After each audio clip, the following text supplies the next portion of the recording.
Dieu, c'est un docteur qui va nous parler. Vous savez, maman nous avait prêché la fois passée. Papa, une minute. Maman nous avait prêché sur Élie et Samuel. Il fallait qu'Élie soit. Pour profiter de l'expérience, pour profiter de la grâce, il fallait qu'Élie soit. Et même si Sénégal avait gagné la coupe, à cause de l'expérience de quoi de Claude Leroy, Sadio Mané, il est parti pour poser le question, qu'est-ce que je vais faire? Mais c'est l'expérience de qui? De Claude Leroy. Vous l'avez vu.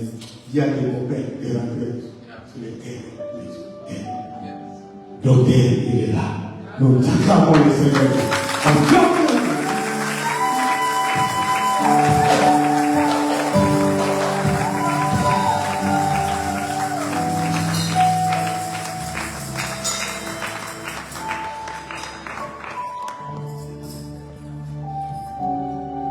Gloire à Dieu.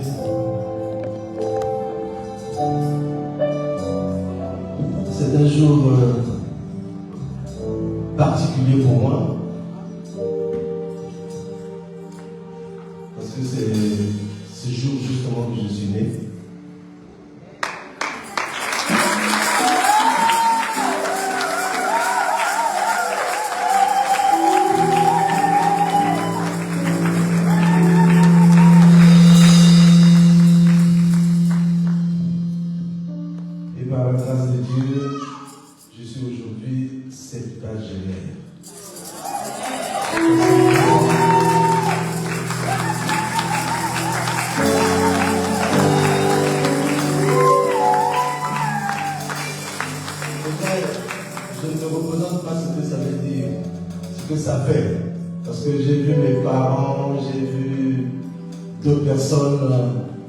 À l'âge de 70 ans, et quand je me vois, je me dis, attends, c'est pas possible.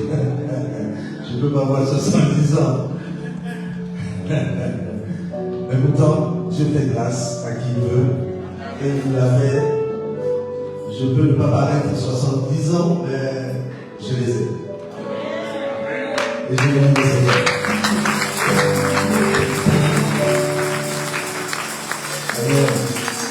Merci Saint-Esprit, merci pour ce jour, car avant que ce jour ne soit, tu le connaissais et tu l'avais préparé pour moi, et tu l'as aussi préparé pour tous ceux qui seraient avec moi, comme ce matin. Et c'est pour ça que nous abandonnons entre tes mains, pour que tu nous nourrisses, que tu nous parles, que tu nous révèles ce que tu nous as réservé pour ce jour et le jour. Laisse qu'il en soit ainsi. Au nom de Jésus. Amen. Merci pour la place. Je vous salue tous dans le nom précieux de Jésus. Je salue le révérend. J'appelle rarement les gens révérends. Parce que quand quelqu'un est révérend, ça veut dire que c'est une référence, c'est quelqu'un que qu'on peut regarder et que l'on peut également suivre. Ça va faire aujourd'hui plus de 16 ans maintenant que on se fréquente. Et je bénis le Seigneur pour ce qu'il a donné à cet homme de Dieu. Et c'est cette grâce que je voulais vraiment saluer ce matin. Alléluia. Bien. Je crois que pour ceux qui connaissent le thème de ce matin, je vais parler de l'identité qui révèle chacun de nous. Je vais parler de l'identité et particulièrement de ce que la nature, le monde, la terre tout entière et Dieu lui-même d'ailleurs, le Créateur, attend. Il y a quelque chose de particulier parce qu'il n'a pas créé le monde pour rien, il a créé le monde, il a créé toute la terre avec tout ce qu'elle renferme pour un but. Et assurément, ce but-là doit être atteint parce que Dieu ne peut pas échouer. Ouais. Ces derniers temps, on parle, j'entends très souvent du climat. Et beaucoup de gens disent que la terre va disparaître à cause de ce que nous conduisons mal, parce que nous coupons les arbres, parce que nous faisons ceci. Mais ça me donnerait quand même que Dieu crée des hommes et que ces hommes viennent détruire toute l'œuvre qu'il a créée. C'est impossible. Tout simplement impossible. Je n'y crois même pas. C'est vrai, on fait des bêtises, mais quel que soit ce que l'on fera, Dieu ne permettra pas qu'on arrive jusqu'à la fin par nous-mêmes. Parce que ça, c'est lui. C'est lui le commencement et c'est lui la fin. Tant que lui n'a pas décidé de la fin, ça ne viendra pas. Donc laissez tranquille. Qu'on ne vous a peur pas, parce que très souvent on a peur, on se dit, le climat, parce qu'il n'y a plus de neige quelque part, et on voit que maintenant tout devient chaud. En Afrique, c'est maintenant grave, c'est encore plus chaud. Si les gens arrivent à dormir dans leur maison, ils veulent aller dormir dehors, mais dehors il y a les moustiques. Et c'est compliqué. Et ici en Europe, il n'y a plus d'hiver, soi-disant, dans certaines zones où il y avait beaucoup de neige, il n'y en a plus. Et nous bénissons le Seigneur pour toutes choses, parce qu'il nous a dit on est grâce en toutes choses. Amen. Quelqu'un a un micro pour faire les lectures ici? Ah, ok. Merci. Nous allons lire le livre de Romains. Je crois que c'est le livre que le pasteur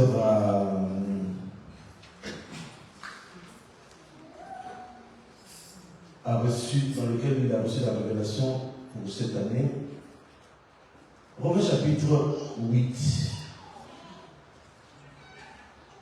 Et nous allons lire du verset 19 au verset 21. Romains chapitre 8, du verset 19 au verset 21.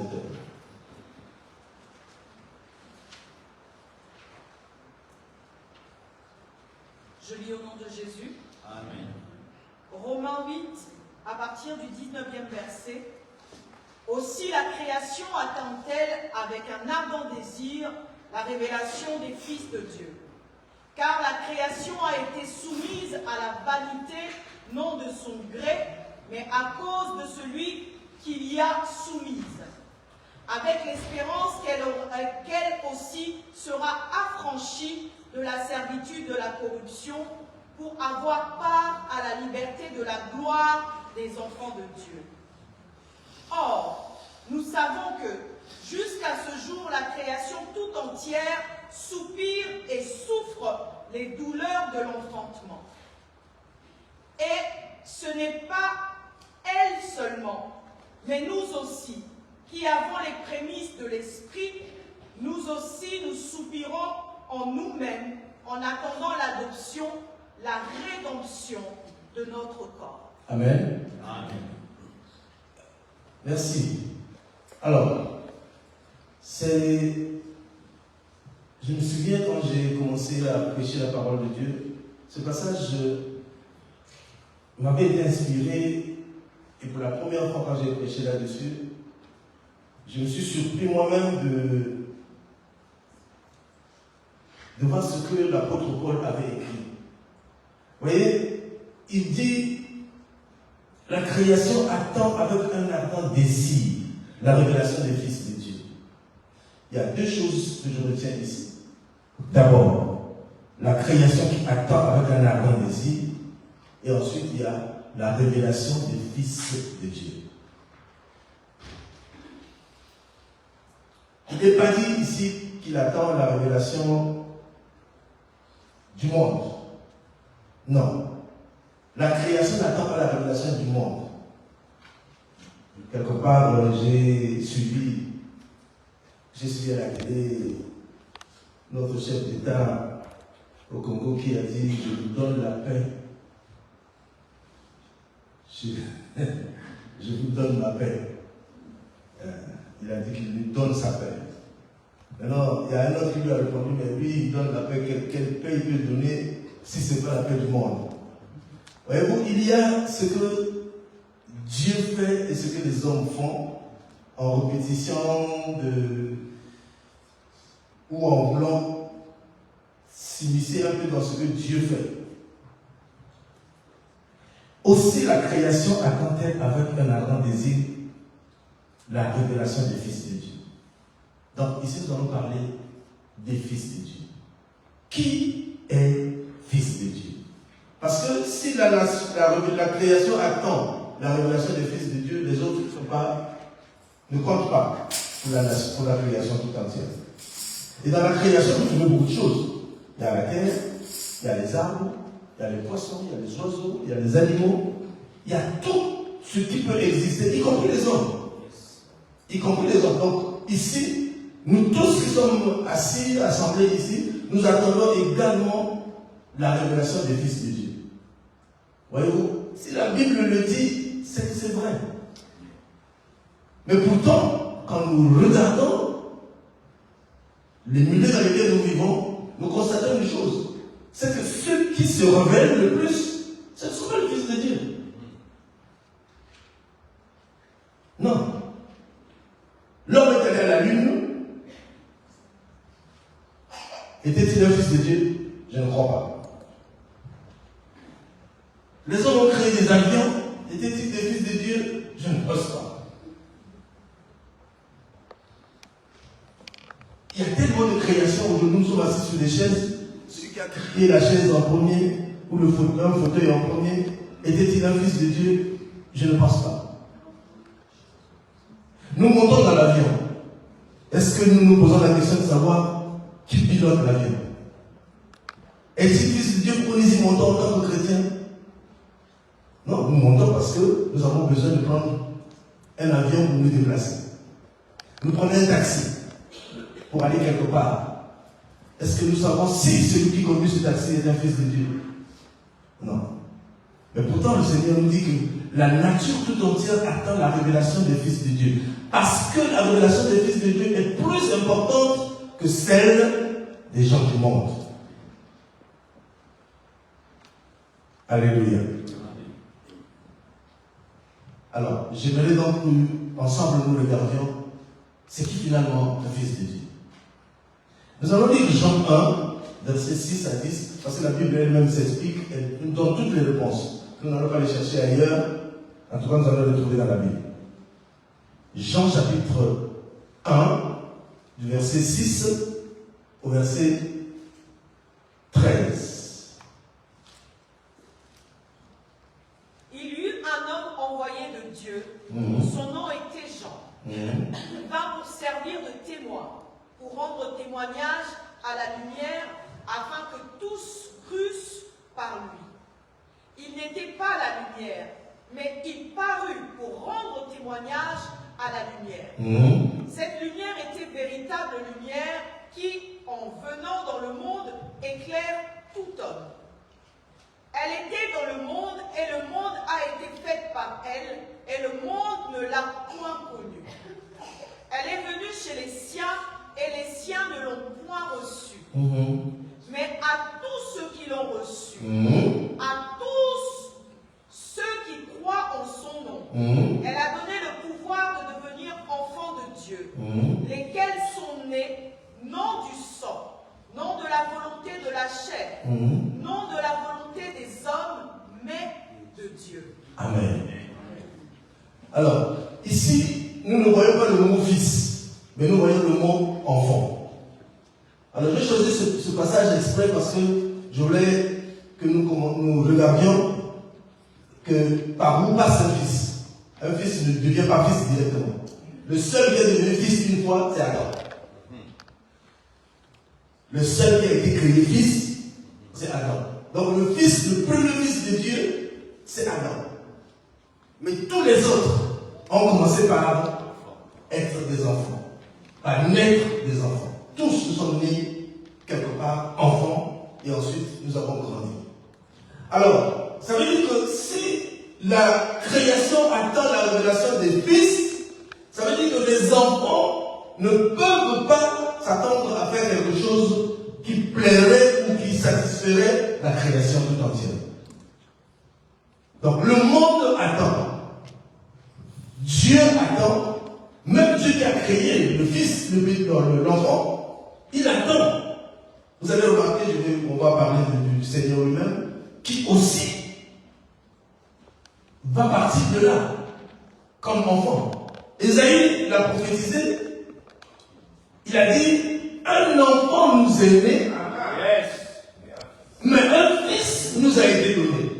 Alors, donc, l'enfant est né à un moment donné, et lorsqu'il aura grandi, il aura cru, c'est-à-dire qu'il faut une croissance, lorsqu'il aura cru en sagesse et en stature, et qu'il deviendrait fils, en ce moment-là, il peut être un don. Amen.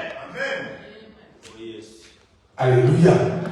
Il ne devient un don que lorsqu'il est fils. Parce qu'un fils a la capacité de faire, de créer et de donner forme à la vie. Seul le fils peut le faire.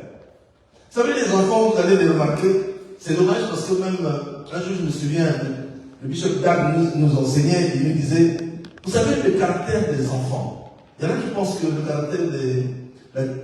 caractère des enfants ne paraît que chez les enfants. Mais le caractère des enfants paraît même chez les grandes personnes. Peut paraître même chez les grandes personnes. Tu peux avoir une barbe blanche et avoir le caractère. Oh yes! Quand tu vois quelqu'un qui ne veut que se disputer tout le temps, c'est un enfant. Parce que les enfants ne cessent pas de se disputer. Pour un rien, pour un rien.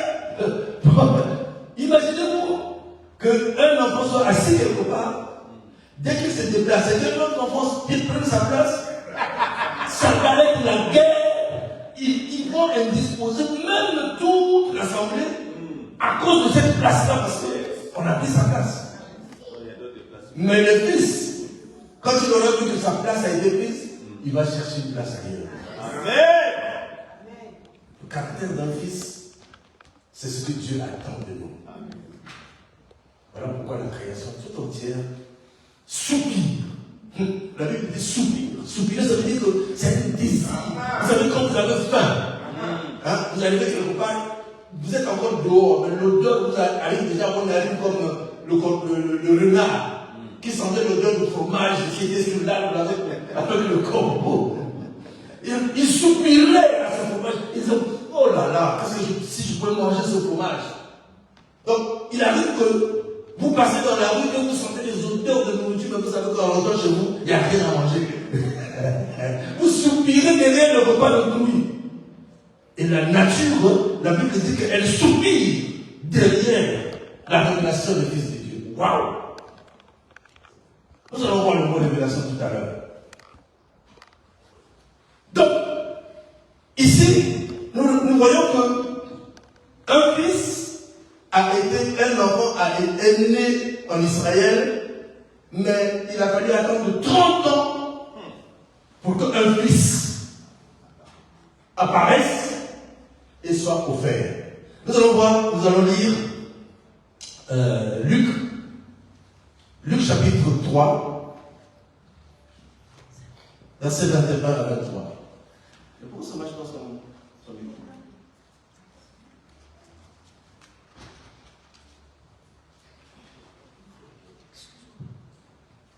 Luc chapitre 3, 21 à 23.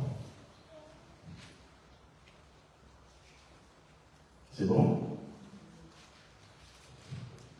Tout le peuple se faisant baptiser, Jésus fut aussi baptisé.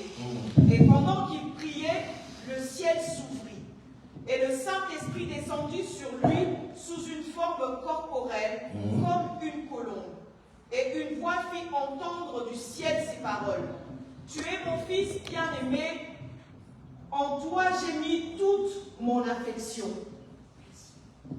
Tu es mon fils bien-aimé, en toi j'ai mis toute mon affection. Donc voilà celui qui était un enfant, Dieu n'a jamais parlé. Comme il était enfant, Dieu n'a pas parlé. Le ciel ne s'est jamais ouvert. Au contraire, en tant qu'enfant, il a plutôt été un scandale pour les autres. Parce que des enfants sont morts à cause de lui. Des enfants ont été tués à cause d'un seul enfant, et c'était Jésus. Mais quand il a été préservé, tout ce que Dieu a fait, c'est préserver cet enfant, le mettre au large. Regardez Moïse. Moïse aussi est né. Sa mère ne savait même pas qui il serait. Mais Dieu a mis dans le cœur de cette femme de cacher l'enfant. De la même manière que Dieu a caché Jésus, Dieu a caché, comment on appelle la maman de Oshé? Yokobesh. Ouais, c'est le nom hébreu, c'est tellement compliqué à dire. Alors, la maman de Moïse l'a caché dans la maison. Mais il ne faut pas le cacher éternellement. C'était pas possible. Alors il s'est dit, je crois que l'Esprit a dû venir sur elle, parce qu'à cette époque, il n'y avait pas le Saint-Esprit en nous. Donc l'Esprit est venu sur elle pour l'inspirer afin qu'elle puisse libérer cet enfant, mettre l'enfant un peu à la merci de Dieu. Bon, donc on aurait pu dire, si c'est la merci de Dieu, elle aurait pu déposer quelque part où il n'y avait pas de risque. Mais elle prend le risque de mettre l'enfant sur l'eau. Pourquoi sur l'eau? Pourquoi sur l'eau? Vous allez vous rendre compte que ici, Jésus, c'est dans l'eau. C'est dans l'eau que le Père le trouve pour déclarer sur lui qu'il est fils. Et Moïse va le trouver où? Dans l'eau. Par la femme, par la fille du Pharaon. Donc l'eau a un sens. Et d'ailleurs, c'est pour ça que nous ne pouvons pas, nous pouvons manger. Un homme peut manger tous les jours. Mais s'il ne boit pas, il mourra. Mais une personne peut boire tous les jours et rester longtemps sans mourir. Alors l'eau, c'est vraiment la vie. Et l'eau a toujours été comparée à la parole de Dieu. Donc c'est, en réalité, la maman de Moïse a déposé Moïse dans la parole. Dans l'eau qui est symbole de la parole de Dieu. Et Dieu, il ne peut pas faire autrement que garder, protéger. Parce que c'est l'eau, c'est la parole. Et là, c'est tout Dieu. Puisque l'eau est la parole. Quand Jésus meurt à la croix, quand il est crucifié, un soldat vient avec une lance et le pique sur le côté. Jean, qui était l'apôtre Jean, qui était en bas, qui suivait, a vu sortir de son côté quoi? L'eau et le sang. Pourquoi l'eau? C'est encore la parole. Toujours l'eau. Quand l'eau apparaît quelque part, sachez que Dieu, la présence de Dieu est effective. Et là, Jésus aussi va être baptisé dans l'eau. Aujourd'hui, les catholiques, c'est vrai que c'est une habitude qui est née d'une pratique, je ne sais pas si à cause de l'hiver, les gens ne pouvaient pas baptiser, alors ils ont commencé à verser de l'eau sur les personnes. Et c'est devenu une coutume, une culture comme ça, catholique, où on baptise en versant de l'eau sur le front. Mais le vrai baptême reste et demeure l'immersion. Ouais. Parce que si vous n'êtes pas immergé, vous ne mourrez pas avec Christ pour résister avec lui. Parce qu'il nous faut mourir. Et même Jésus, fils de Dieu, lui aussi, il devrait mourir. Et Moïse aussi est passé par l'eau. Une forme de baptême pour lui, c'est vrai qu'il était enfant, alors que Jésus, lui, il le fait en âge majeur, mais celui de Moïse, vous remarquerez qu'en tant qu'enfant, il est passé par l'eau, mais en tant que fils, il est passé par la mer. Ah oui, il est rentré dans l'eau. Mais sans être trempé. il est passé par la mer. C'est une forme, une sorte de baptême qu'il a vécu avec tout le peuple d'Israël. Alors, un enfant différent d'un fils, parce que le fils doit atteindre une certaine maturité. Et c'est cette maturité-là dont nous avons besoin. Alors, aujourd'hui, pour que nous, en tant qu'enfants de Dieu, je vais faire un peu la différence parce que lorsque nous confessons Jésus comme Seigneur et Sauveur, Romains, combien? 10. Quel verset? 9. Vous connaissez ce verset-là, c'est parce que vous ne pouvez pas être un enfant de Dieu et vous ne connaissez pas le verset qui appelle de vous des enfants de Dieu. C'est pas possible, ce verset-là doit être connu. Connu, mémorisé. Cependant, nous connaissons tous Matthieu 7,7.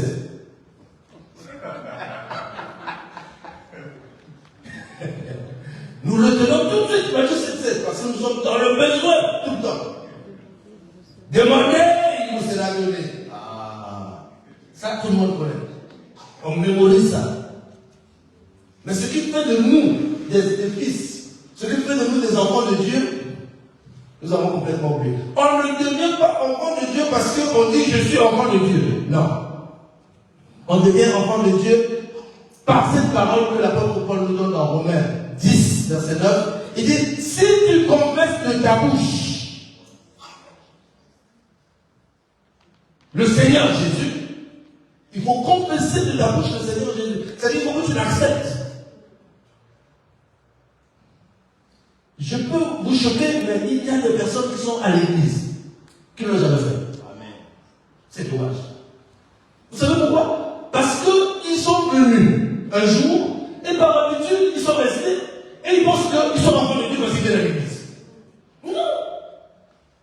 Non. Je suis désolé, on devient enfant de Dieu lorsque un jour, on a écouté la parole de Dieu, on y a cru, et l'on a confessé de sa propre bouche que Jésus est réellement Fils de Dieu.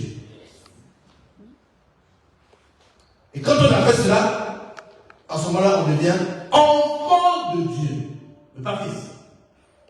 Enfant de Dieu. Et après, il nous faut quoi? Il nous faut passer par la formation. Ah oui. Tous les petits enfants que vous voyez qui sont là sont obligés de passer par la formation. Et la formation, très souvent, c'est les mamans qui la donnent. La maman est toujours à côté de l'enfant, elle prend l'enfant, elle tête l'enfant. Toutes les paroles que la maman donne à l'enfant les retient. Tous les gestes que la maman fait, l'enfant est capable de les imiter quand il se retrouve entre eux, il joue à papa, maman, et il se joue, et il se montre à faire ce que maman fait. Donc, si l'homme ne confesse pas de sa bouche, c'est-à-dire si tu ne déclares pas de ta bouche, tu peux aujourd'hui dire, oui, Jésus-Christ est Seigneur. C'est une information. Ça peut passer juste pour une information. Tu l'as lu quelque part, quelqu'un te l'a dit, mais tu as l'information. Jésus-Christ est, oui, il est Seigneur. Pourquoi? Mais parce que c'est écrit dans la Bible. Quel choc. Juste parce que c'est écrit dans la Bible. Jésus-Christ est Seigneur. Ça, tout le monde peut le dire. Mais là, nous apportons une information. Mais nous ne donnons pas, nous ne déclarons pas une vérité. Pour qu'elle devienne une vérité, il faut que cela soit dans notre cœur quelque chose de vrai. Que tu peux donner ta tête, on coupe parce que tu dis oui, Jésus-Christ est Seigneur. On dit on va couper ta tête, couper. Jésus-Christ est Seigneur. Vous allez me dire, ah, comment ça? Oui, Pierre a été avec Jésus. Ça fait combien de temps?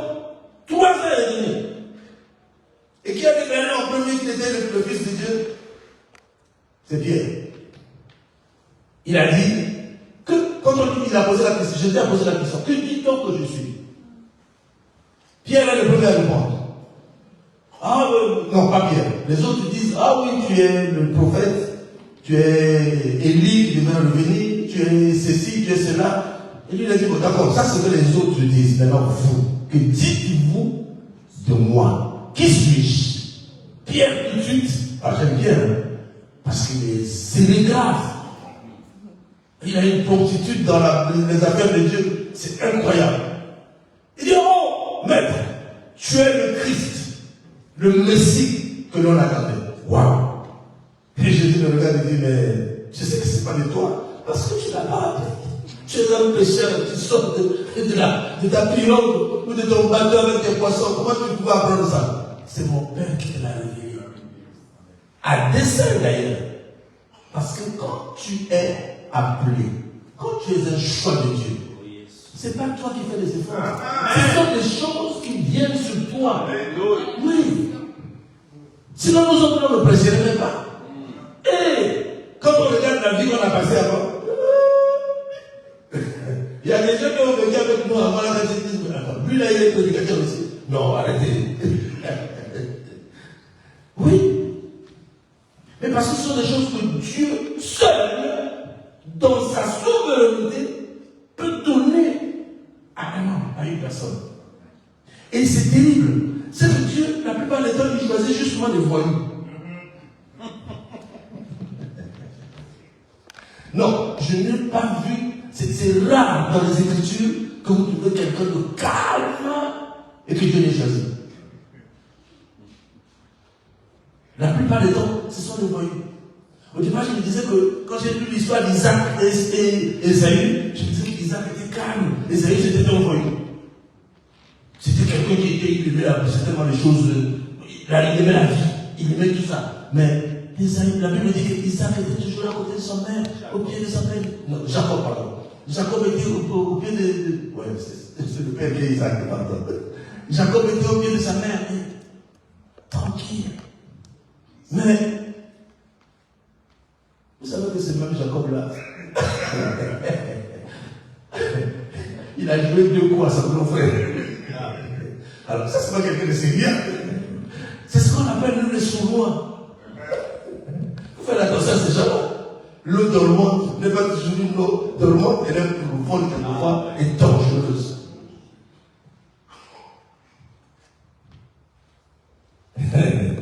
Alors, si tu comprends tout à coup Jésus comme Seigneur et Sauveur, si tu crois dans ton cœur que Dieu l'a ressuscité des morts, alors tu seras sauvé. Alors, Dieu attend que tu deviennes un fils pour qu'il puisse t'utiliser. Vous savez, il y a des gens qui sont à l'église, certainement à Libon ici. Il y a des gens qui sont là depuis, peut-être même avant que moi je vienne.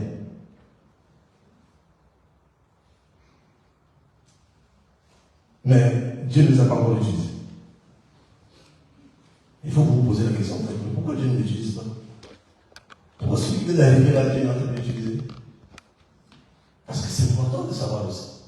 Vous ne vous posez jamais la question, pourquoi un tel peut prêcher? Pourquoi un tel peut jouer à la musique? Pourquoi un tel peut chanter? Et c'est maintenant nous. Vous voyez, j'étais là, hein? Tu ne chantais pas, mais pourtant dehors, tu chantes bien. Quand il faut chanter au long des deux, tu arrives à chanter, ta voix est belle et bien. Mais comme tu n'as jamais essayé de chanter pour le Seigneur, le jour où tu verras quelqu'un arriver avec une voix gracieuse, celui-là aussi sort d'eau. Celui-là aussi sort d'eau. Et c'est là où tu deviens dangereux pour l'église. On est dans l'église et on a tendance à, au lieu de faire rentrer les gens dans l'église, on les fait ressortir. Pourquoi? Parce qu'il y a une personne qui vient d'arriver et qui veut exercer ses talents parce qu'il en a envie, parce que le Seigneur lui a mis à cœur d'exercer ses talents, jouer à la musique, il fait bien, et que quelqu'un lui dise, alors toi tu viens d'arriver, il faut d'abord que tu... Hein? Nous on est là avant toi, assieds-toi, apprends d'abord et puis arrête de faire ce que tu fais.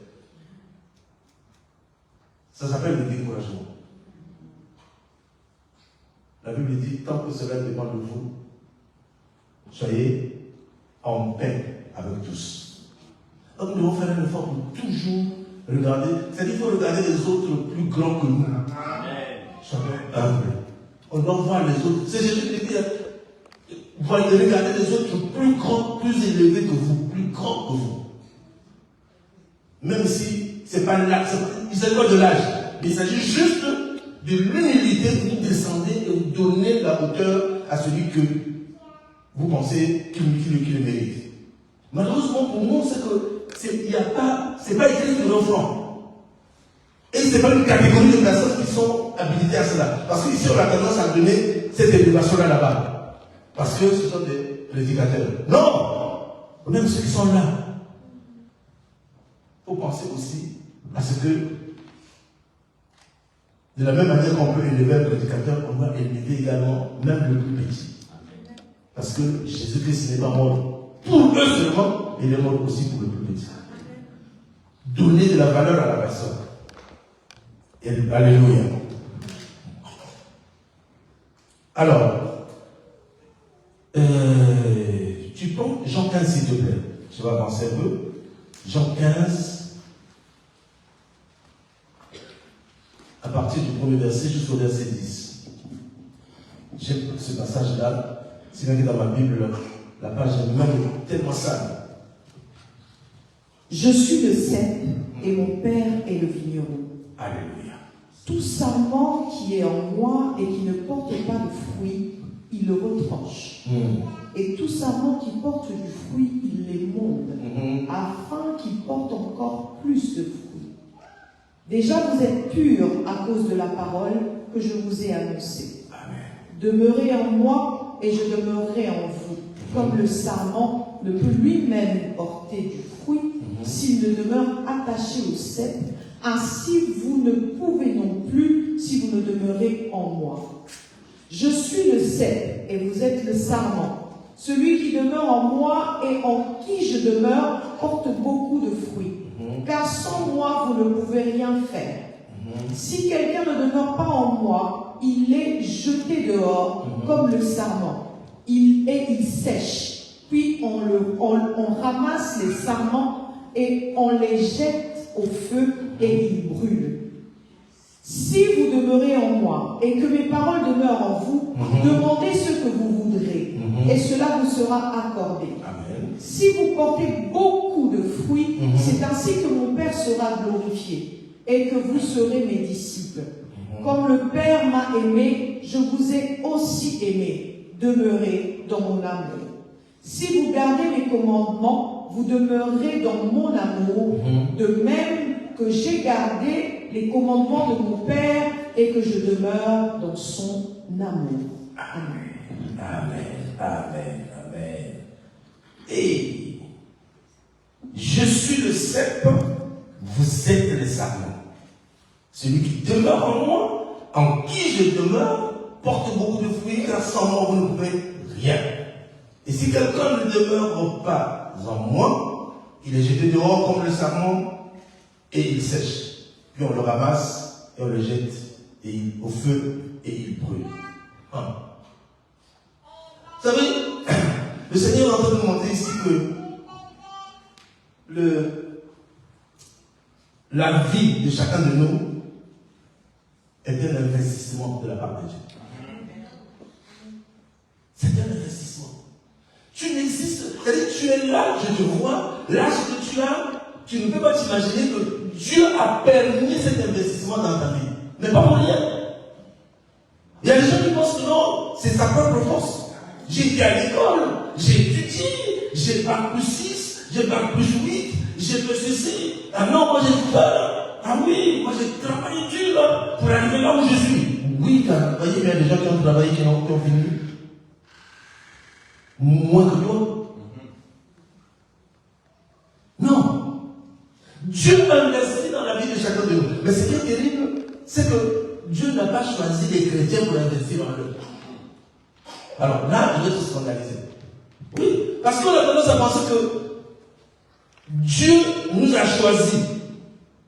Et parce que nous sommes appelés et que nous sommes enfants de Dieu, nous sommes chrétiens, donc nous sommes le choix de Dieu. Non.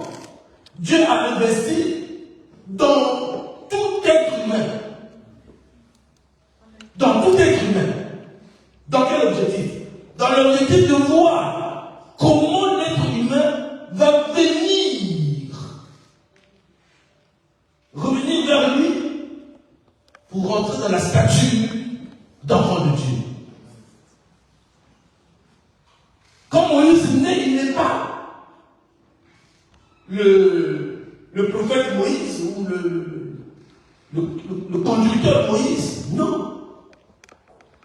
Paul, quand il est né, il n'était pas l'apôtre Paul comme tel, ou Saul, puisqu'il s'appelait d'abord Saul au départ.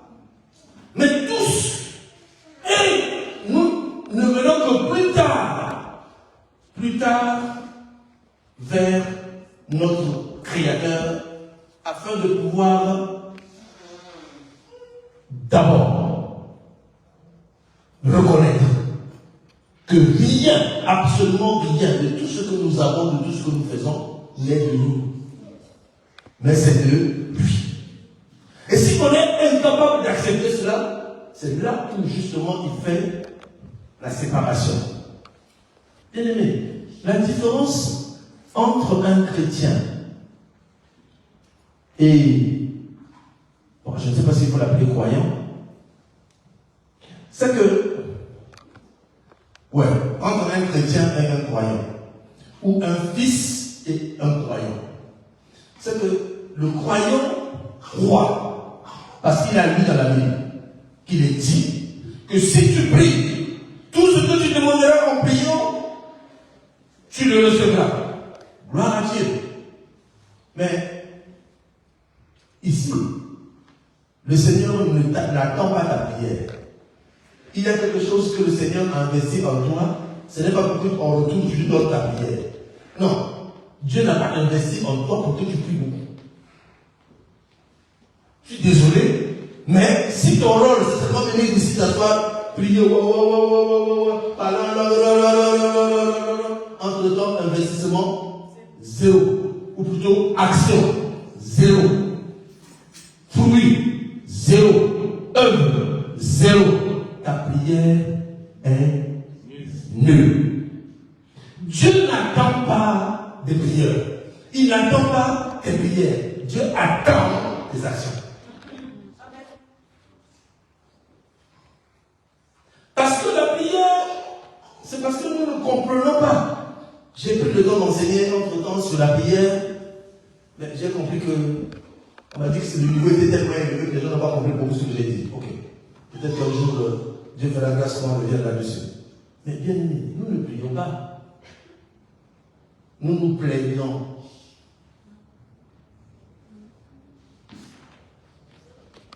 Comment on l'aime? Quand tu as des problèmes, qu'est-ce que tu fais?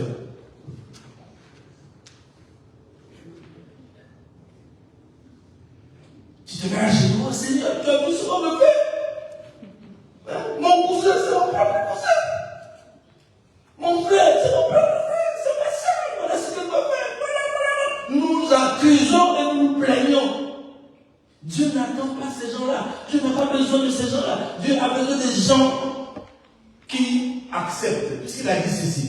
On te tape là, tu donnes ça. On te prend ta veste, tu donnes ta chemise. Mais en réalité, c'est pas que tu es faible ou tu es incapable de réagir. Non. Ce que le Seigneur a mis en toi, ce n'est pas pour la prière. Tout ce que le Seigneur a mis en toi, ça s'appelle des dons. Ok? Ça s'appelle des dons. Il y a les talents naturels, c'est-à-dire ce que Dieu a mis en tout le monde. Chacun de nous a ses talents. On ne peut pas avoir tous les mêmes talents, c'est pas possible. C'est écrit dans les Écritures. Donc si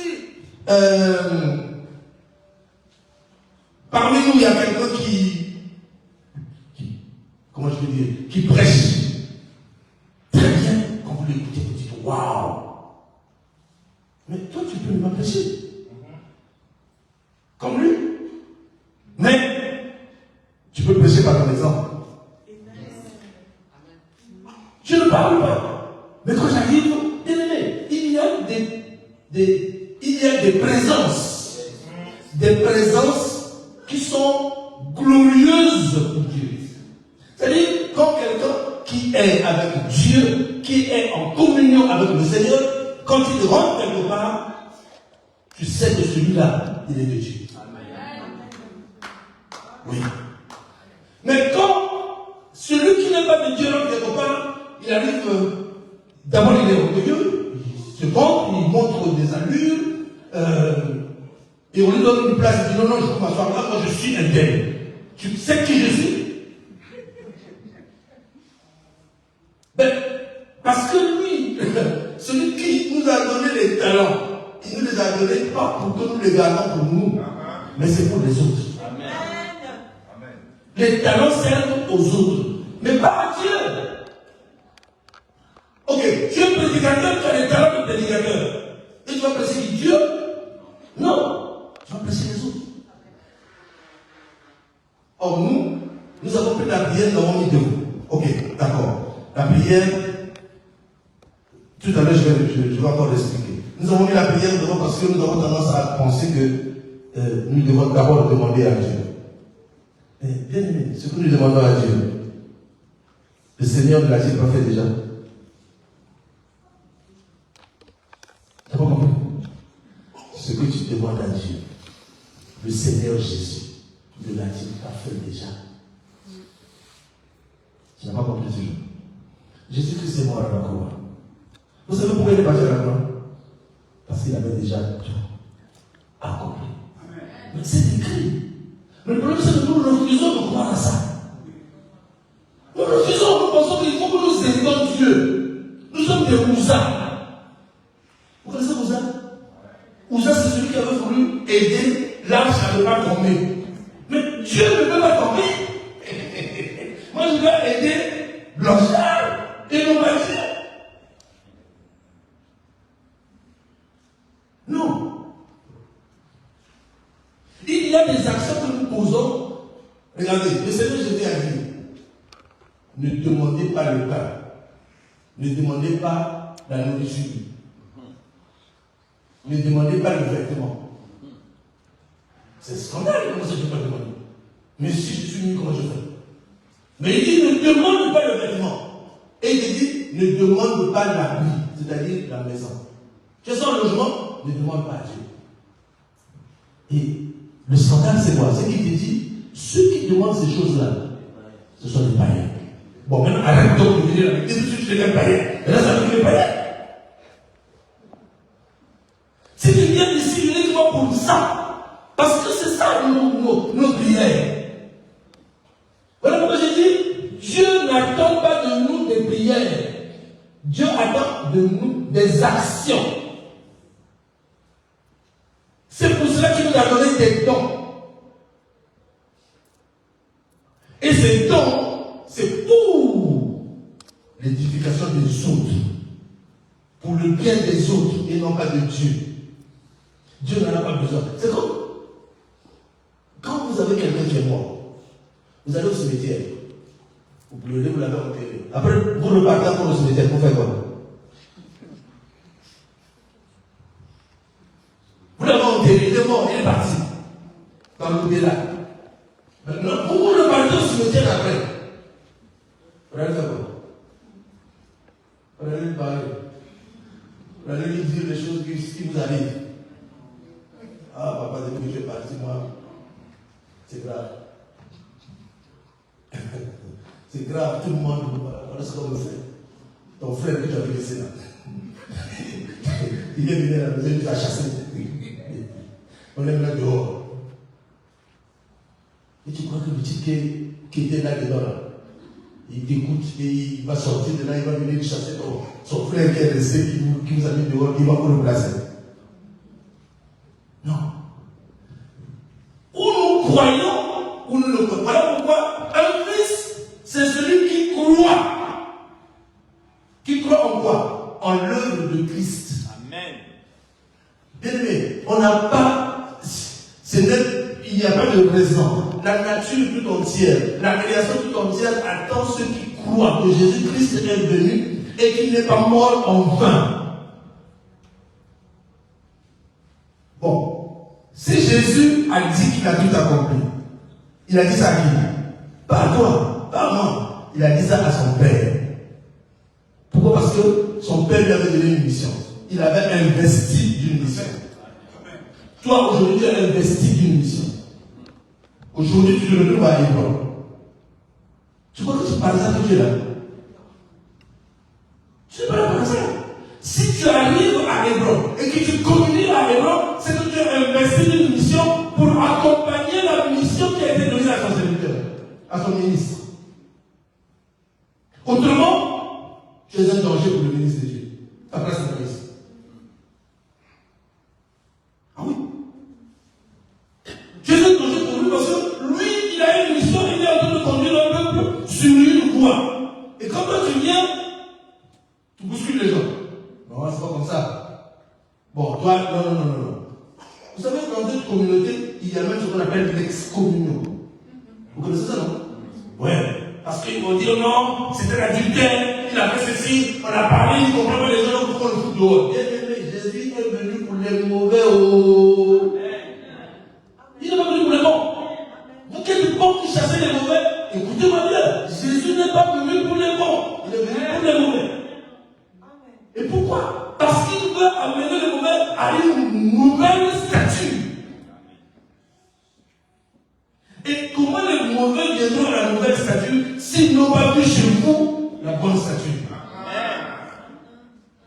Tel il est, tel je suis. C'est ce que Jésus dit. Tel mon Père est, tel je suis. Alors, donc moi, si je suis ici, je suis fils d'Hébron, je dois être comme mon Père. Ça ne veut pas dire que je dois manger comme lui. Ça ne veut pas dire que je dois bien comme lui. Non. Ça veut dire que le caractère spirituel qu'il a doit venir sur moi. Sinon, ça ne sert à rien de dire quelqu'un, mais pourquoi on dit à quelqu'un qu'il est père? Si vous ne pouvez pas copier ce que je dis, si vous ne pouvez pas faire comme lui fait.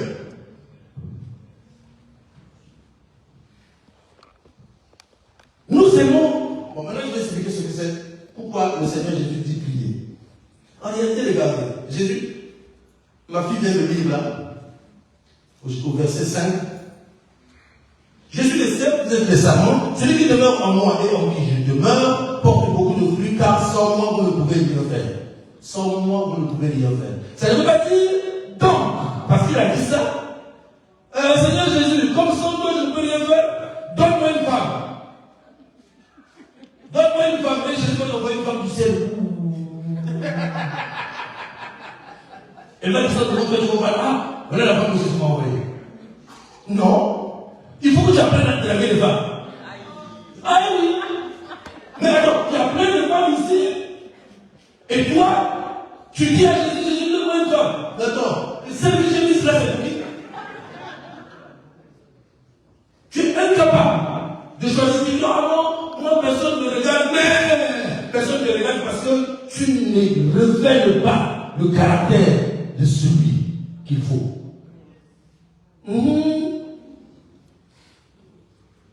Mais attends, un homme va rentrer ici là, sur le bateau. Waouh, il est beau, tu as vu comment il est élégant. Waouh. Bon, maintenant, s'il se met à parler, ou il se met à faire des gestes si bizarres, il fait comme ça. Il fait comme ça. Oh. Voilà pourquoi j'ai dit mon thème, c'est l'identité nous le fait. La vie ne fait pas le mal. Amen. Tu peux porter un peu de belle habit, mais à l'intérieur, la voiture foutue. J'avais chanté ici. Je ne sais pas si. Bon, là, je ne joue pas l'ancien chant. Tous ceux qui sont là sont les nouveaux chants. Jésus à l'intérieur. Tu te souviens? Jésus à l'intérieur. Agit sur l'extérieur. Oh, quel changement dans ma vie. Jésus à l'intérieur. Agit sur l'extérieur. Oh, quel changement dans ma vie. Jésus à l'intérieur. Agit sur l'extérieur. Oh, quel changement dans ma vie. Oh, quel changement dans ma vie. L'esprit à l'intérieur agit sur l'extérieur. Oh, quel changement dans ma vie. Voyez-vous, ce que tu as à l'intérieur de toi, c'est ce qui te remet à l'extérieur. Voilà pourquoi il faut à tout prix avoir en soi Jésus. Il faut avoir accepté Jésus au début départ à cette accepter Jésus comme Seigneur et Sauveur, et ensuite accepter son esprit. Voilà pourquoi le baptême dans le Saint-Esprit est important.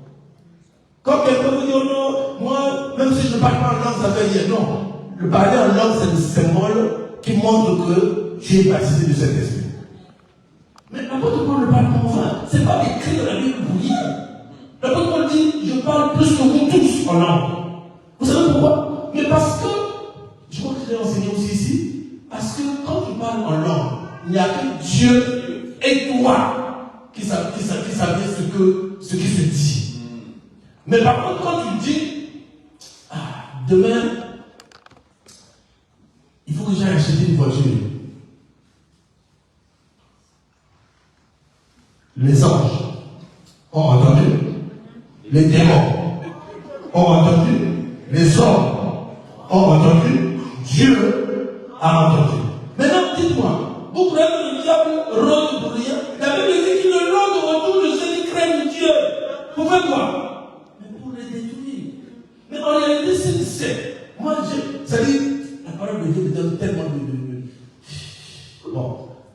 L'assurance que j'ai, moi, c'est que, en tant qu'enfant de Dieu, en tant que fils de Dieu, je suis intouchable. Amen.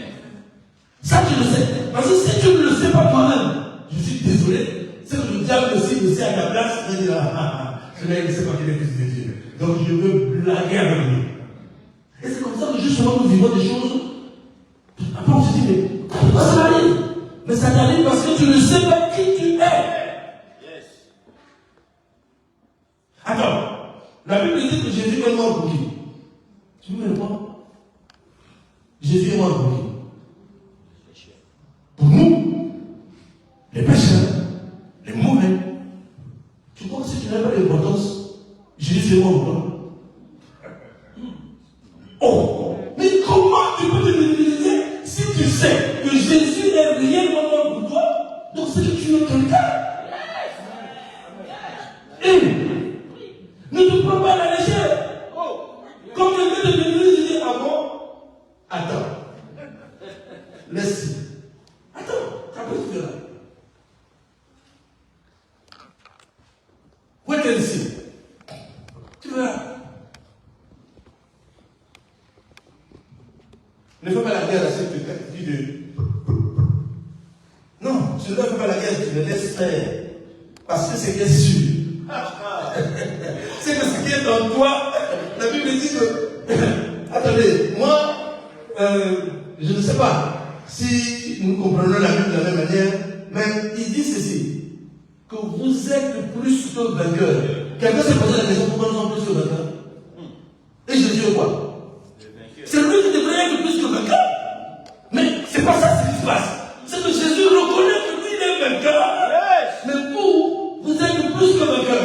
Pourquoi? Parce que celui qui est plus que vainqueur ne combat pas.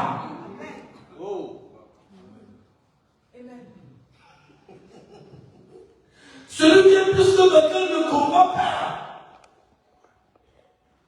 Pourquoi il ne combat pas? Parce que le combat a été fait par celui qui est vainqueur.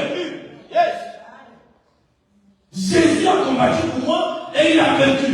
Mon combat c'est lié à quoi? Dites-moi, mon combat c'est lié à quoi? Ok, c'est écrit dans la Bible. Oh oui, le combat spirituel. Bien sûr. Nous avons un combat spirituel. D'accord. Parlons-en. C'est quoi le combat spirituel? Tout notre problème il reste là. Nous avons de l'argent, les démons, les sorciers, ceci. Tous ceux-là ont été vaincus. Mais nous avons tout simplement à rentrer dans ce combat d'une manière spirituelle. C'est-à-dire, ce n'est pas moi qui me tracasse, qui me casse la tête, mais je crois en ce que Jésus-Christ a fait à Golgotha. Et comme j'y crois, quand le sorcier vient chez moi, quand je regarde que c'est un cafard qui est en train de me déranger la nuit, je le regarde et je dis, hé, cafard, je ne sais pas d'où tu sors, maintenant à l'instant de Dieu. Amen. Donc, je ne prie pas. Parce que prier, c'est demander. Je ne vais pas demander à un cafard de sortir. Je lui ordonne de sortir. C'est un homme. Regarde.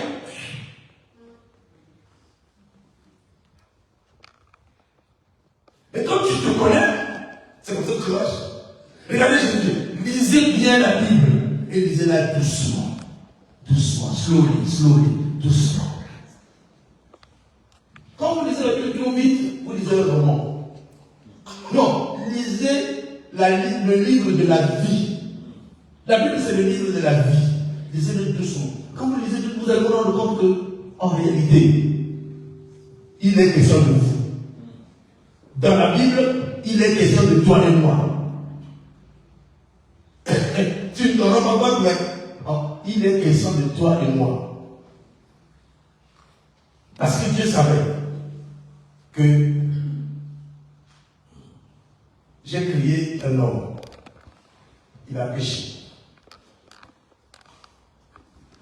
Après, il dit, bon, ok. Il est réclamé par le diable. Parce que le salaire du péché, c'est la mort. Ok. Dois-je le tuer? Oui, je suis obligé de le tuer. Parce que j'avais donné la parole. Mais je le tue d'une manière. Je ne le tue pas définitivement. Je le tue et je le conserve sur la terre. Quelqu'un me suit? L'homme meurt, va sous terre. Il est mort. Mais ce qui est vrai, c'est qu'il n'est pas mort définitivement. Parce qu'il a un autre plan. Je vais envoyer mon fils qui va aller sous terre. Mais pour qu'il aille sous terre, il faut qu'il meure aussi. Wow. Il faut qu'il meure. Mais dois-je tuer mon fils qui était pour lui dans la gloire? Je le fais descendre. Et il va mourir aussi pour aller dans la tombe avec ceux-là qui m'ont déçu. Non, bon, ok. Donc, il faut que je le ressuscite. Mais entre-temps, il faut qu'il aille. Pour qu'il aille là-bas, il faut qu'il meure. Donc, 3 jours, il va sous terre. Et pendant les 3 jours, qu'est-ce qu'il fait? Il va leur dire que je suis le chemin, la vérité et la vie. Nul ne va au Père sans passer par moi. Abraham, tu avais reçu la révélation que je te bénirai, tout ça là, c'est bien. Mais le ciel, c'est par moi. Donc, si tu ne m'acceptes pas comme Seigneur, tu ne passeras pas. Donc, quand il a fait ça, maintenant Dieu dit, ok, tu as été là-bas, c'est bon? Oui, c'est bon. Maintenant, sors. 3e jour, il ressuscite. Et voilà qu'il revient à la vie. Est-il mort? Mort, ressuscité. Mais qui est mort en réalité? C'est Jésus qui est mort, pas le Christ. Pas le Christ. Dieu ne meurt pas, c'est pas possible. Non. C'est Jésus qui est mort. Parce qu'il fallait un homme pour aller sauver les autres hommes en bas. Pour qu'il soit légal. Il fallait un homme. On dit, si tu n'as pas le droit légal de venir prendre quelqu'un, de sortir d'une prison, il faut quelles sont les personnes qu'on envoie souvent? Des huissiers ou des magistrats qui peuvent venir sortir un prisonnier pour l'amener soit ailleurs, soit carrément pour le sortir. Mais Jésus est allé les chercher. Et la Bible dit que Satan était là tout près à garder ses gars. Il dit, sont à moi. Et Jésus dit, si je les cherche, quel est ton droit? Mon sang, il est pur. Mon sang, il est pur. Pas de péché, pas de révolte, rien.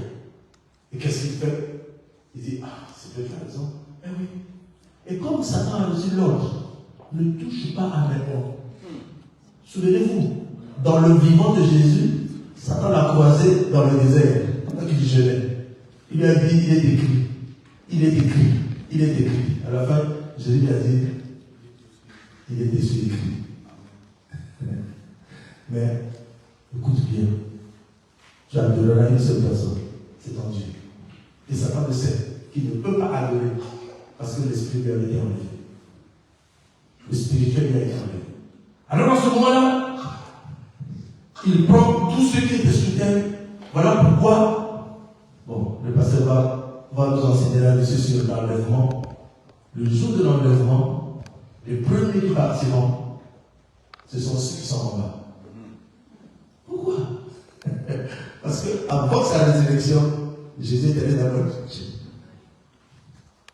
Donc, eux d'abord partiront. Et ensuite, il viendra. C'est là, ce sera notre tour. Qui a partir nous aussi. Mais là encore, on aura le temps de parler de tout ça. Je vais terminer. Je vais terminer mon message parce que j'ai quand même quelque chose à dire.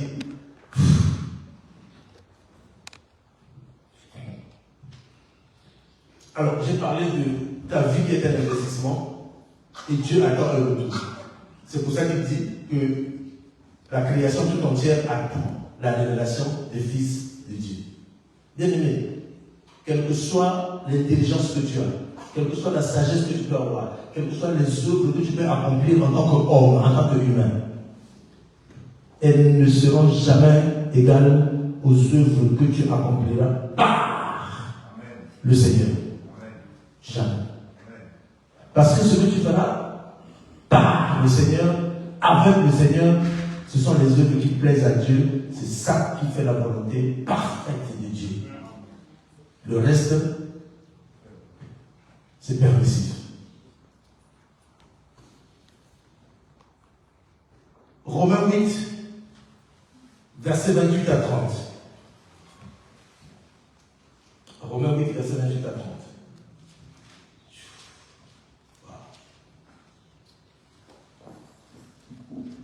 8. Ok.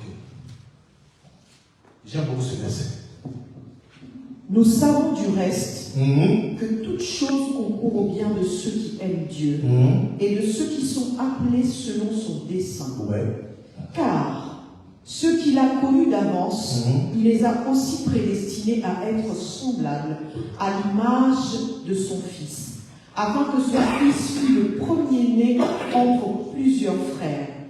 Et ceux qu'il a prédestinés, il les a aussi appelés. Et ceux qu'il a appelés, il les a aussi justifiés. Et ceux qu'il a justifiés, il les a aussi glorifiés. Amen. Amen. Alors, il y a un enseignement très puissant là-dedans. Déjà, il dit que tous nous sommes appelés. Ne venez pas me dire que non, moi j'ai un appel, mon appel c'est venir balayer le temps. Non, ça c'est pas l'appel.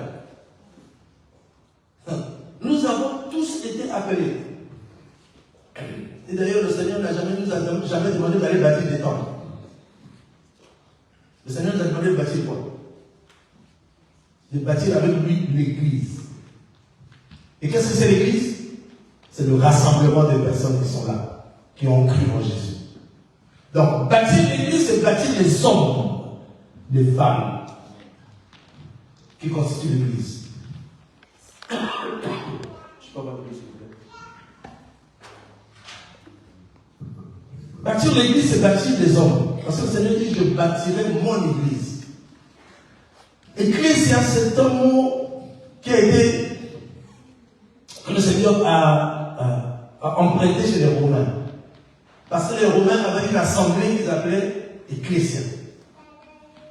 Et l'assemblée, c'est justement comme l'assemblée nationale ici. Et pour lui, cette assemblée-là, ça devait être donc tous ceux qui auront cru en lui et qui viendraient à lui. Donc, en les assemblant ensemble, il appellerait cela Église.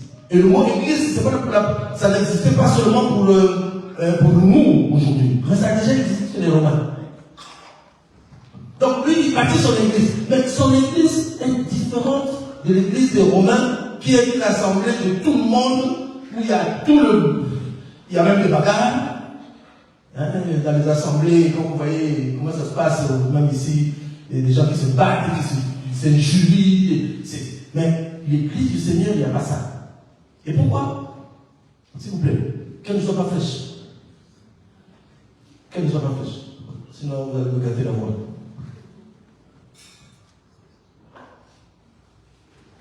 Et il dit, l'apôtre Paul dit ceci, nous savons du reste que toute chose concourt au bien de ceux qui aiment Dieu et de ceux qui sont appelés, et de ceux qui sont appelés selon son dessein. Ceux qui aiment Dieu et qui sont appelés selon son dessein. Le dessein du Seigneur, c'est lequel? C'est sauver l'humanité. Jésus est venu mourir uniquement pour le salut des hommes. Il n'est pas venu mourir pour que tu puisses porter les belles robes, que tu puisses porter les beaux costumes, ou bien que tu puisses avoir les belles maisons. Non. Il est venu mourir pour le salut de l'humanité. Et c'est ça son dessein. Alors, s'il dit ceux qui sont appelés, donc ça veut dire que nous sommes appelés pour le salut des âmes. Mais aujourd'hui, qu'est-ce que nous voyons dans les églises? C'est que c'est la dernière définition que les gens utilisent. C'est pas possible. C'est tout juste aller passer à côté de la plaque.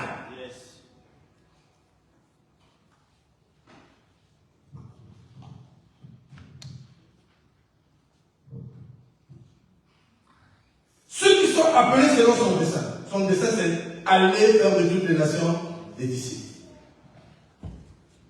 Ce dessein devient notre dessein. Quand nous sommes fils de Dieu, nous sommes enfants de Dieu, ce dessein devient notre dessein. Vous allez me dire, ah oui, il faut que nous fassions des campagnes d'évangélisation. Non. Mais là où tu travailles, quelqu'un gagne combien? Combien de personnes là où tu travailles savent que tu es chrétien? Est-ce que les gens dans ton travail peuvent faire la différence entre eux et toi? Il faut qu'il y ait la différence. Moi, j'ai eu la grâce de travailler avec le chef de l'État de mon pays. 2 fois de suite, j'ai été invité à manger chez lui avec mon épouse. Et dès que nous sommes arrivés, pasteur, il faut que tu pries pour. Bon, c'est un peu la culture de tout le monde, il faut prier pour la nourriture. On ne prie pas pour la nourriture. Hein? Vraiment, s'il vous plaît, vous ne priez pas pour la nourriture. Parce qu'on nous a enseigné comme ça, c'est vrai. C'est pas ça. On dit grâce pour la nourriture. Jésus l'a fait une maintes fois. Mais nous comprenons pas. Nous sommes toujours, oh Seigneur, nous te prions pour que ce repas soit sanctifié. Prier, c'est demander à Dieu de sanctifier le repas. Sanctifier le repas. Pourquoi lui, il va sanctifier? Pourquoi? C'est à toi de sanctifier le repas. Mais tu n'as même pas besoin de dire que le repas soit sanctifié. Tu sais pourquoi? Parce que tout est sanctifié pour celui qui croit. Tout est pur et tout est sanctifié pour celui qui croit. Oui, si tu me donnes du pain, je ne veux pas mettre au nom de Jésus-Christ de Nazareth. J'ordonne à tout, même les poisons là commencent à ordonner pour les poisons. Maman, tu me donnes, tu vas empoisonner, je prends, je mange. Ça me dit, malheureusement, tu sais pourquoi? Parce que ça m'est déjà arrivé, on m'empoisonner 2 fois. C'est pas tombé. Mais quand tu ne te connais pas, tu as tendance justement à avoir peur. Dès qu'on te donne un préservatif quelque part, tu dis, c'est dans la maison de Jésus, je ne peux pas manger, et tu ne le donnes pas. Frère, Jésus est rentré dans la maison des gens qui lui a aidé.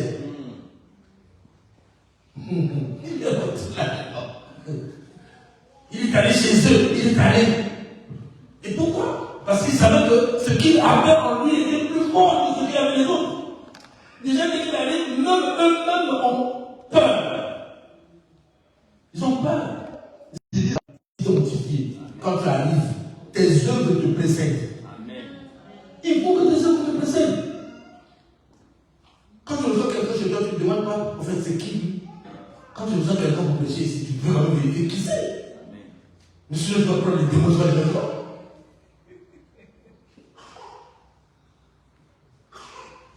Nous sommes tous appelés pour un objectif, c'est aller faire de toutes les nations des disciples. Vous remarquerez que Matthieu et Marc ont parlé de ça. Aller, c'est la première mission que nous avons. C'est celle qui nous identifie tous. Donc, il ne faudrait pas donner des raisons ici.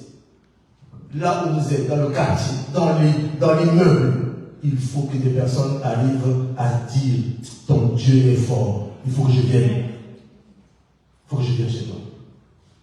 Il faut que des gens te suivent.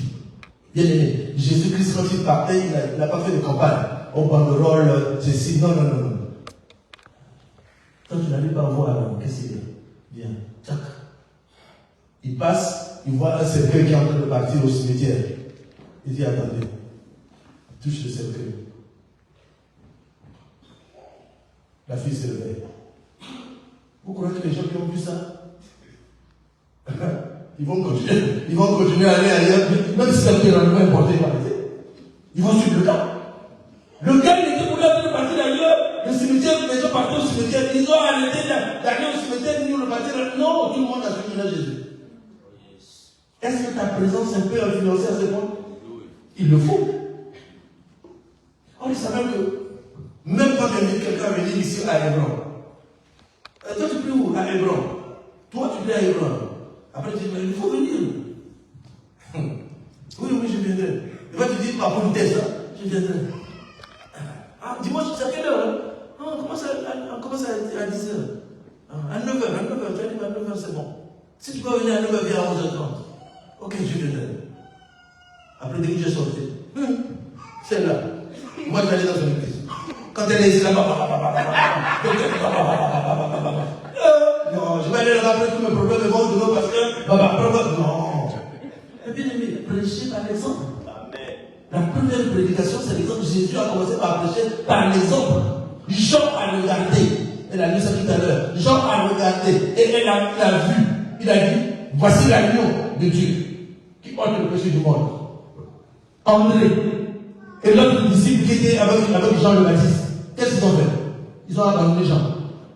Frère, tu vas abandonner pour suivre celui justement que tu penses que c'est lui. Parce que je peux prendre quelque chose. C'est comme ça que le motoring commence. Tu ne peux pas avoir tout. Tu ne peux pas. C'est pas possible. Nous tous là, nous avons suivi des gens. Moi, j'ai payé des billets pour aller à l'étranger, pour aller aux États-Unis, pour aller suivre des personnes qui prêchaient parce que je me disais qu'il y a quelque chose qu'ils avaient de aujourd'hui. La connaissance que j'ai acquise me permet à mon tour de donner. Moi, je prêche peut-être pas tous les jours ici, mais tous les jours, chez moi, à la maison, je prêche. Au téléphone, je peux rester 1 heure, 2 heures avec une seule personne. Je le parle. J'ai ma fille qui est là, elle vient d'arriver de la ville. Et mon fils aussi qui est là-bas. C'est des papas, il y a un papa là-bas, il y a une maman là, ce sont des enfants. Et quand ils ont des problèmes, papa, nous sommes là, voilà, au téléphone, je peux rester tranquille, je peux rester 1 heure, 2 heures. Pour t'exhorter, uniquement pour t'amener à sortir de ta situation. Parce qu'il n'y a pas une situation sur cette terre qui ne soit pas solutionnée. Pas possible. Et la Bible dit, si vous avez des problèmes, allez vers les anciens, c'est eux. Allez vers les anciens. Ils vont prier pour vous. La prière, ce n'est pas qu'ils vont demander à ce que Dieu solutionne votre problème. Non, la solution est déjà là. La prière va faire quoi? La prière va ouvrir seulement les yeux. Qu'est-ce que Élisée a fait pour Géasi? Géasi, maître, fuyons. La main policière est là. Géasi. Non, mais Géasi, non, maître, nous sommes que 2. Et ils sont nombreux. Père, merci parce que tu nous ouvres les yeux. Pour qu'ils voient qui est avec nous. Bam! Toute une armée autour de nous. Ah bon? Donc, des fois comme ça, du coup, il y a des maintenant encore plus. Alors que Élisée lui-même ne faisait pas leur prière, puisqu'il savait qui il était. Il y a une nuée de puissance qui nous accompagne. Et je prêche, mais je ne suis pas seul.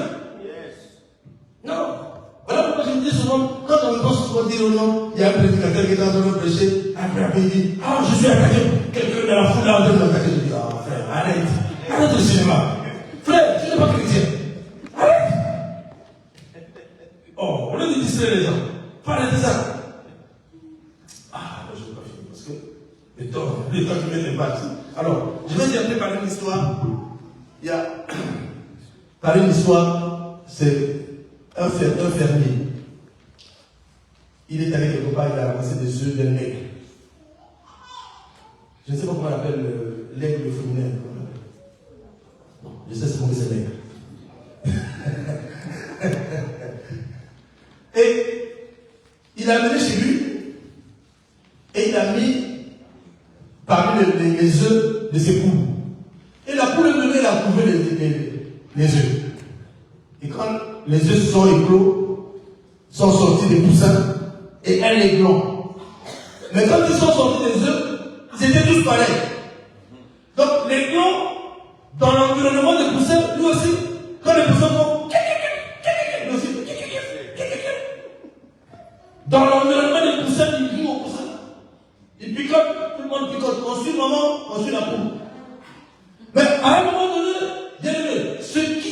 en toi doit paraître.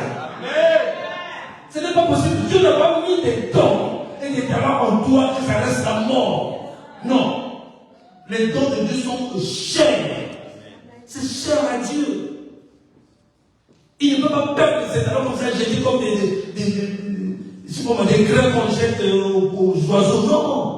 Ce sont des talents qui sont précieux. Alors, quand c'est en toi, ça doit parler. Tu es dérangé. Quand tu as quelque chose de Dieu, tu es dérangé. Quand tu arrives là où il y a la médiocrité, tu es dérangé. Quand tu arrives là où il y a le vol, tu es dérangé. Quand tu arrives là où il y a le bagarre, tu es dérangé. Quand tu arrives là où il y a la publicité, la guitare, tu es dérangé.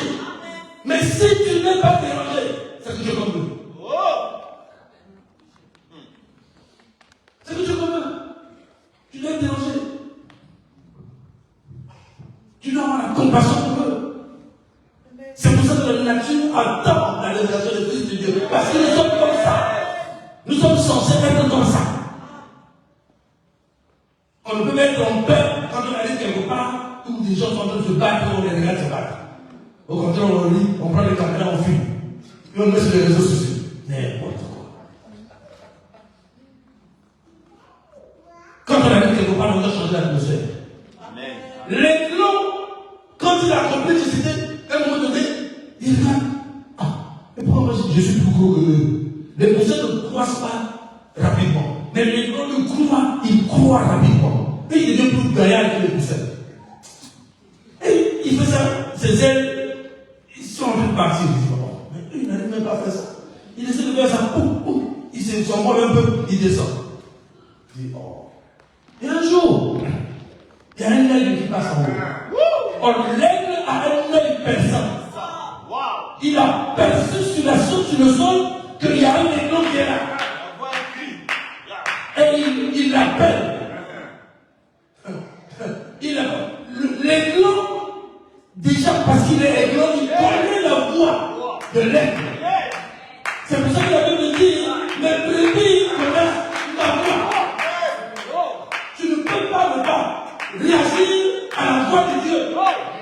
Quand tu t'appelles, quand tu dis quelque chose, tu ne peux pas ne pas réagir. Je vous vois ici, quand vous êtes assis, c'est comme si nous étions dans une mort. La parole de Dieu est prêchée, les gens ne réagissent pas. Demandez à mes enfants là, vous vont dire, chez moi là-bas, c'est une église vivante. Ah oui. Ils parlent comme ça, ils prêchent, tout le monde est debout. Là, ici, on est tous catholiques. Alléluia. Oh, c'est bon, ça va. Il a bien prêché, c'est bon. Mais attends, Dieu attend de toi. Dieu attend quelque chose de toi. Mais agis. Agis, réagis. L'esprit qui nous a été donné, ce n'est pas un esprit de timidité. C'est un esprit de force et de puissance. Tu n'es pas fou de Dieu. Amen.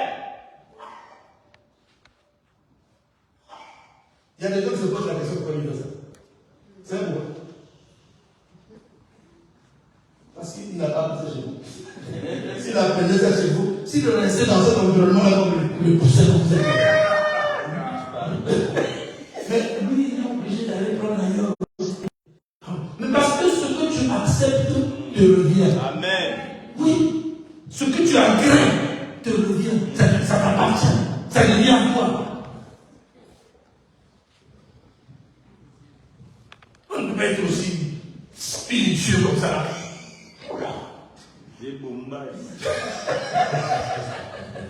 Excusez-moi. L'aigle, quand il a entendu la voix de l'aiglon, quand il a entendu la voix de l'aigle, qu'est-ce qu'il a fait? Il a regardé, il s'est dit, oh, mais pourquoi lui vole là-bas? Et moi je vole ici avec ma mère qui est ici. Il dit, oh, mais lui me ressemble un peu. Il dit, alors, je vais essayer d'être. Dès qu'il a essayé, boum, il est parti. Après, il a regardé les poussins qui sont restés sur la tête. Il dit, oh, non, je n'étais pas de vôtres. Je n'étais pas de vôtres. Bien aimé, on ne nous demande pas de chasser ceux qui sont avec nous, qui ne sont pas des nôtres. On nous demande de les fuir. Yes. Ah oui, les blancs ont fui. Amen. Ils sont restés. Quittez, fuyez. On nous chasse. Ah non, pour nous ici là. Non, le pasteur nous dérange. Il faut qu'il parte. Oh, pasteur, non, on ne peut plus pouvoir laisser. Il faut partir. Et vous serez surpris. Il part, il va commencer une autre ailleurs. Et vous voyez maintenant, ça commence à boum, boum, boum. C'est la magie. Vous avez dit ça. Il avait commencé la magie chez nous. Et nous, on a chassé. Boum, boum, boum. Et tout le monde va là-bas. Les autres qui sont restés, c'est pas vrai. Vous là, on dirait que vous nous mentez. Le type là, c'est la vérité, il doit avoir la vérité là-bas. Alors, suivons-le. Alors, vous allez m'écouter. On va m'écouter. Oh, la vérité est ici. La vérité vous convaincra. Amen. La Bible dit qu'elle vous convaincra. Le Saint-Esprit qui est en vous vous convaincra de cette vérité. Vous allez aller, vous allez écouter cette vérité, vous serez convaincus. Alléluia. L'apôtre Paul dit, si tu as l'accident, pas l'apôtre Paul, le roi Salomon, qui a écrit le livre de Proverbes, il dit, la sagesse, tu peux prier pour demander la sagesse. C'est ce que Jésus dit. Vous avez besoin de la sagesse, priez, demandez au Père, il va vous la donner. Parce que la sagesse, c'est lui qui la donne. Ok. Mais, l'intelligence, tu dois l'acquérir. Et tu l'acquiers comment? Formation. Étude de la parole. Mais vous n'étudiez pas la parole. Vous venez lire votre Bible ici. Vous venez l'ouvrir ici. Et encore, vous n'en avez même pas. Vous n'avez que des téléphones. Pendant que tu es en train d'ouvrir ton téléphone pour lire les passages, entre temps, il y a un message qui passe. TikTok. Tu regardes là, il y a quelque chose de rigolo là. Tu tombes pas dans cette histoire. Tu te mets à lire là, les gens croient que tu lis pour le message, alors qu'il y a des livres pour ton TikTok. Mais attendez. Vous ne savez pas qui vous êtes. Et Jésus est mort pour toi. Non.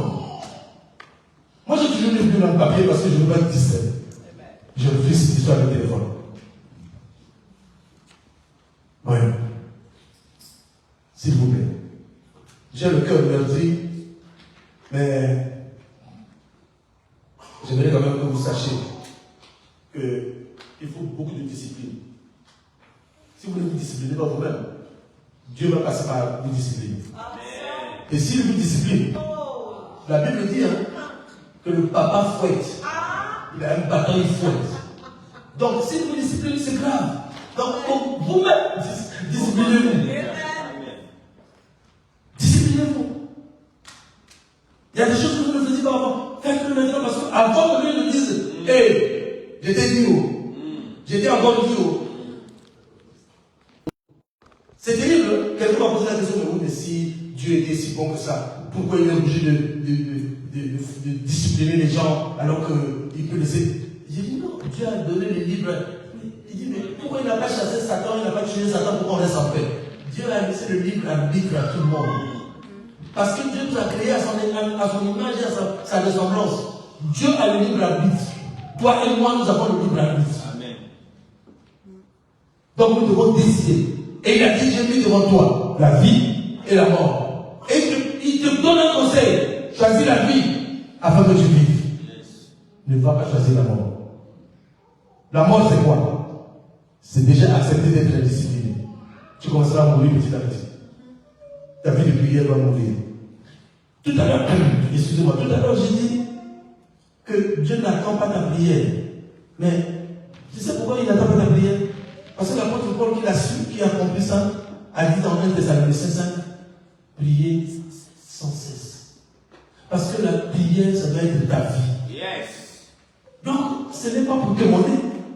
La prière, c'est la relation avec Dieu. En ce moment, je suis en train de prêcher, je sais que je suis en relation. Même si je ne le veux pas, moi, charnellement, mon esprit est en train de le faire. Rester en relation avec Dieu. Tu ne peux pas rester en relation avec Dieu si tu ne vas pas dans les Écritures. Parce que ce que tu vas dire à Dieu, pour que, comme on dit en droit, il faut que tu donnes un article, un argument qui est assis sur un article de la loi. C'est ça, non? Bien. Moi, je sais que la loi, c'est la Bible. Ok. Il est dit, tout ce que... je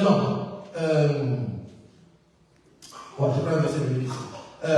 Celui qui se confie en l'Éternel ne sera jamais confus. Donc, je ne serai jamais confus. Dans une situation quelconque, tu arrives pas confusion totale, on commence à crier sur toi, on commence à... Seigneur, tous ceux qui se confient à l'Éternel ne seront jamais confus. Souviens-toi, c'est ta promesse. Merci parce que je ne suis pas confus. Merci parce que vous êtes confus ici. Amen. Ma prière, je l'ai faite. Elle est finie. Ce n'est pas Alléluia, au nom de Jésus, pour tous ceux qui vous attaquent, les démons, les sorciers, pour la boule. Non. Arrêtez ça. Toute prière commence par une action de grâce. Vos prières doivent ne que être des actions de grâce. Je relis ce passage-là, je viens de le lire, elle vient de nous le lire. Nous savons du reste que toutes choses concourent au bien de ceux qui aiment Dieu. Si ça t'arrive, c'est que Dieu a voulu que ça t'arrive. Alors, bénis Dieu, rends grâce à Dieu, parce qu'il a dit rendez grâce en toutes choses. Quelque chose qui t'arrive. Et le reste, vous allez voir comment le Seigneur va agir. Alléluia. Ouais. Parce que moi, je n'ai pas vu quelque part où il est écrit, si vous jeûnez 40 jours ou 50 jours, je vous donnerai tout ce que vous me demandez. Je n'ai pas vu ça. Si vous me posez la question, si je jeûne, je vous dirai, je jeûne tous les jours. Je prie tous les jours. Je jeûne tous les jours. C'est la nouvelle alliance. C'est la vie dans la nouvelle alliance. Jeûner et prier tous les jours. Parce que la prière, c'est une relation avec Dieu. Jeûner, c'est prendre soin du pauvre, du malheureux, rendre libre. Les opprimés, Ésaïe 58, s'il vous plaît, lisez-le et vous allez comprendre que le seul jeûne qui plaît à Dieu, c'est celui-là. Il n'a jamais dit mourrez de faim. Dieu nous aime, qu'il ne va pas nous tuer de faim. S'il vous plaît, ne mourrez pas de faim. Nous étions à la cité, nous avons vu des femmes mourir. Parce qu'il fallait qu'elles fassent 30 jours, 21 jours de jeûne à sec. Quel est ce Dieu qui demande ça? Ok, Moïse a fait ça. D'accord.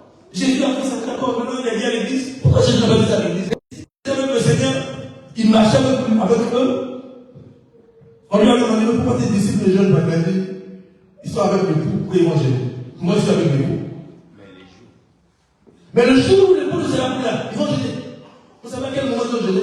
Ils ont jeûné les 50 jours où ils attendaient l'esprit. Et après, montrez-moi quelque part. Là où l'apôtre Paul dit que l'apôtre Paul jeûnait avec Barnabas, vous connaissez c'est des jeûnes où les gens vivaient de toute la 40 jours, 5 jours, 50 jours? Non. C'est-à-dire leur vie, ils étaient là, ils étaient ensemble dans la prière, et donc la nourriture ne comptait pas. C'est ça la manière de prier. Et le jeûne, le meilleur, c'est de partager ton pain avec ton prochain. Ouais. Ce que tu as, partage-le avec ton prochain. J'ai lu là-dedans. En tout cas, moi j'ai lu ça. Je ne sais pas ce que tu as lu. Partage ton pain avec celui qui a faim. C'est ce que Dieu a compris. Donc ça veut dire qu'au lieu de manger toi seul, parce que la gloutonnerie, c'est un péché. Excès de table, c'est ça. Excès de table, c'est un péché. L'ivrognerie, c'est un péché. Là encore, bon, on ne va pas prendre le débat là-dessus, c'est pas mon thème aujourd'hui. On ne va pas donner le vin pour prendre la Sainte-Seine. Elle a dit l'excès de table et l'ivrognerie sont interdits pour nous en tant que dans la nouvelle alliance. Levons-nous ensemble.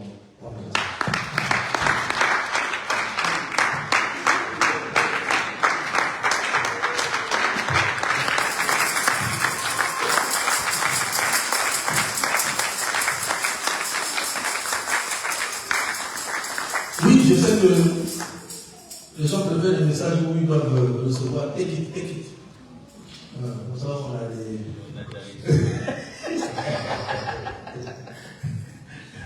Non, ça va. Maintenant, là, il faut qu'on pense à nous. On pense à nos vies. On pense à notre être.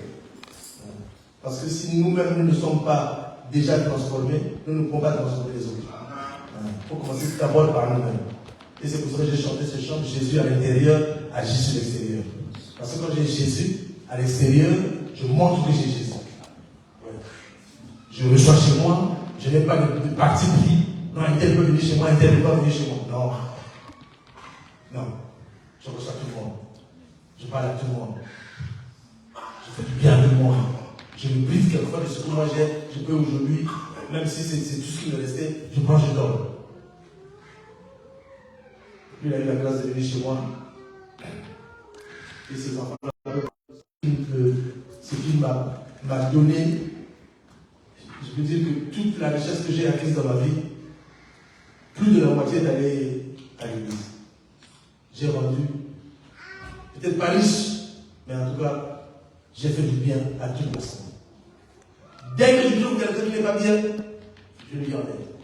Parce que Jésus-Christ donnait et la guérison et le pain. Alors, nous allons rendre grâce à Dieu pour cette journée. Nous allons bénir le Seigneur pour cette parole et nous allons nous tout simplement reconnaître que nous n'avons pas eu auparavant à écouter un message de ce genre. Peut-être que maintenant, nous avons compris qu'il faut que nous changions. Bien aimé, il nous faut un ras-le-bol. Il faut qu'on le décide. Il faut avoir un ras-le-bol. Ça suffit. Trop c'est trop, ça suffit. Il faut arrêter. Il faut que je change. Il faut que tu prennes une décision toi-même. Ce n'est pas quelqu'un d'autre qui va la prendre. Prends-la toi-même. Tu prends cette décision, tu verras que les choses vont aller.